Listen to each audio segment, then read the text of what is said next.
माँ। बचपन से शहर में रहने वाला मनोज इस साल होली की छुट्टियों में अपने गांव दुर्गापुर वापस आता है, जहां उसे देख पूरा गांव खुशी से झूम उठता है। जब गया था तब इतना सा था और अब देखो कितना बड़ा हो गया है। हाँ सरपंच जी, जब मैं गया था तब आप भी बहुत जवान थे और अब देखो कितने बूढ़े हो गए हैं आप। चला चलो बढ़िया है, बच्चा घर वापस आ गया। इसी खुशी में आज रात पार्टी होगी। क्या बात है, गांव में भी पार्टियां होने लगी। वैसे अगर पार्टी की बात है तो आज क्यों सीधा होली पार्टी करते हैं। होली पार्टी की बात सुन चहल पहल में अचानक सन्नाटा छा जाता है, जिसे देख मनोज को कुछ अजीब लगता है। लेकिन तभी सरपंच बात पलट देता है। अब बहुत देर हो गई, चलो सब अपने घर चलो, पार्टी के बारे में कल सोचेंगे। मनोज भी मम्मी पापा के साथ घर आ जाता है, पर होली पार्टी और उस पर पूरे गांव की खामोशी वाली बात अभी तक उसके जहन से निकलती नहीं। पापा, होली पार्टी की बात पर सब चुप क्यों हो गए थे? अरे होगी उनकी कोई अपनी बात, मुझे गांव की पंचायत ही थोड़ी पता है। थक गया हूँ, चलो सो जाते हैं, कल बात करते हैं। पापा की बात मानते हुए मनोज भी सोने चला जाता है। आज तो छुपा लिया, लेकिन हफ्ते बाद जब होली का दिन आएगा तब इसे कैसे रोकोगे?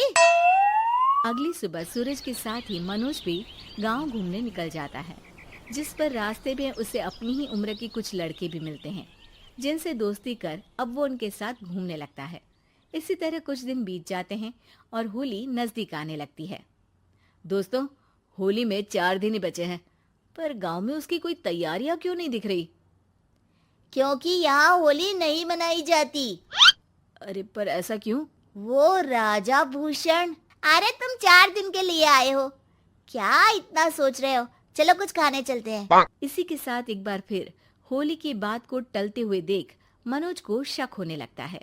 वो घर पहुंचते ही इंटरनेट पर अपने गांव और राजा भूषण के बारे में जानकारी निकालने लगता है। क्या? मुझे आज तक ये नहीं पता था। ऐसा कैसे? किसी ने मुझे कुछ बताया क्यों नहीं? सारी जानकारी लेने के बाद मनोज गांव वालों या अपने मम्मी पापा से कुछ पूछे बिना खुद ही उसकी सच्चाई के बारे में छानबीन करने लगता है, जिसके चलते वो राजा भूषण की हवेली में पहुंचता है। वाह, क्या हवेली है यार! पर क्या यहाँ सच में कोई भूत है? हेलो भूत जी, कोई है क्या? हम इस साल गांव में होली सेलिब्रेट कर रहे हैं, क्या आप उस पर थोड़ा इंटरव्यू देंगे? मनोज के ऐसा बोलते ही गांव में तूफान उठ जाता है और हवेली में रखी सारी चीजें हिलने लगती है।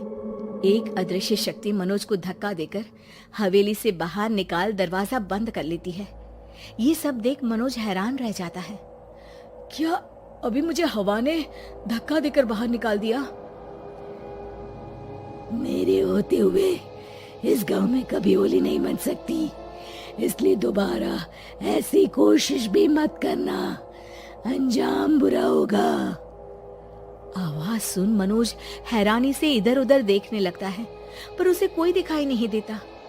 वो गांव वापस आ जाता है, जहां तूफान की वजह से सब कुछ तहस महस हो चुका होता है। आखिर ये तूफान आया कैसे?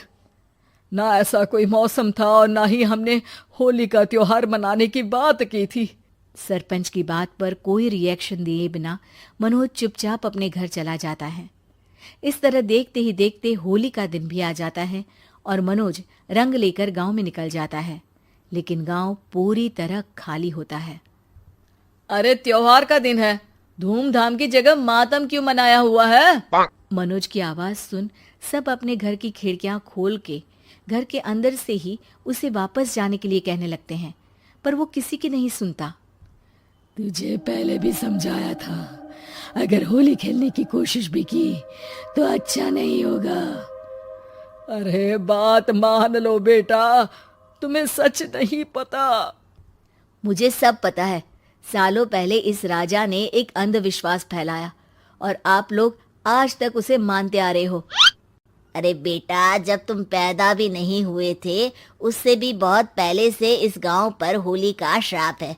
अगर गांव में होली का त्योहार मनाया जाता है तो प्रलय आना पक्की बात होती है। राजा भूषण इस सब में नहीं मानते थे और त्योहार मनाने लगे, जिसके चलते होली वाले ही दिन पहले उनके बेटे की और फिर उनकी मृत्यु हो गई। तभी से गांव की रक्षा के लिए उनकी आत्मा उस हवेली में रह रही है। सबकी बातें सुन मनोज उलझन में पड़ जाता है। सोचना भी मत मनोज, अगर तुमने इस परंपरा को तोड़ने की कोशिश भी की तो उसका परिणाम इस गांव और गांव के लोगों के लिए अच्छा नहीं होगा।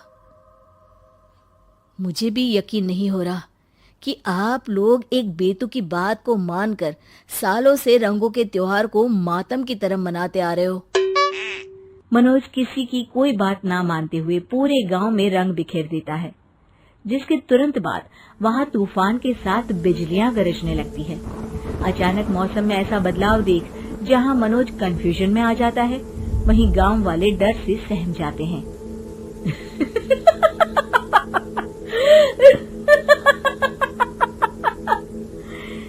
इस लड़के ने हमारे जैसे सिर्फ अपने स्वार्थ के लिए नहीं बल्कि पूरे गांव की खुशियों के लिए यहाँ होली मनाई है, जिस वजह से अब इस गांव पर होली का श्राप टूटता है। ऐसा बोलकर राजा का भूत वहां से गायब हो जाता है, जिसके बाद गांव के लोग धूमधाम से होली मनाते हैं।